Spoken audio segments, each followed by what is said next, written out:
નમસ્કાર, આપ જોઈ રહ્યા છો લખત ન્યૂઝ અપડેટ ચેનલ। તમામ સમાચાર અને અપડેટ મેળવવા માટે ચેનલને સબસ્ક્રાઇબ કરો અને બેલ આઇકન પર ક્લિક કરો જેથી તમામ સમાચાર અને અપડેટ તમને મળી રહે।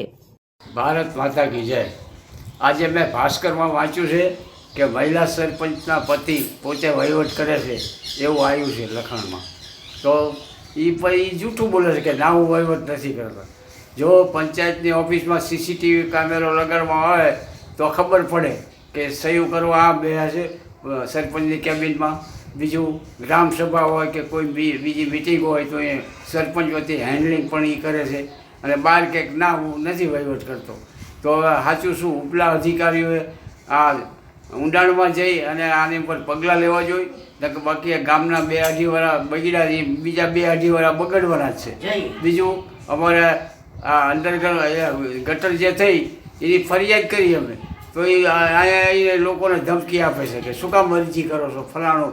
અમે તાલુકા પંચાયતે જે રજૂઆત કરવા ગયા હતા તો એ અમારે ઉદ્ધત વર્તન કર્યું હતું, એ જગ જાહેર છે। અને ભાજપવાળા એટલે અમારા જયેશભાઈ પટેલ એમ કહે છે કે આ અમારો કાર્યકર જ નથી, એટલે પણ કાર્યકર ના હોય તો ખે પહેરીને પત્રિકા લે છે, દરેક મિટિંગમાં હાજર રહે અને તોય ભાજપવાળા એમ કહે કે ભાઈ આ અમારો કાર્યકર નથી। તો આ સાચું કોણ? આ બધા જૂઠું જ બોલવાવાળા છે, એટલે લખતરની તો પથારી ફેરવી નાખી છે।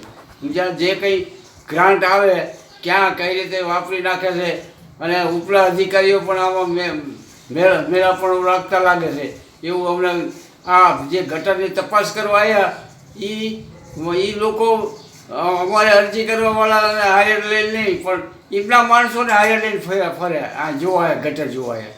એટલે બિલાડીના દૂધ ભેળવે એ ખબર રાખવાનું કે આ એવો ઘાટ છે અને લખતરને તો પથારી ફરી જાય છે। અસ્તુ ભારત માતા કી જય।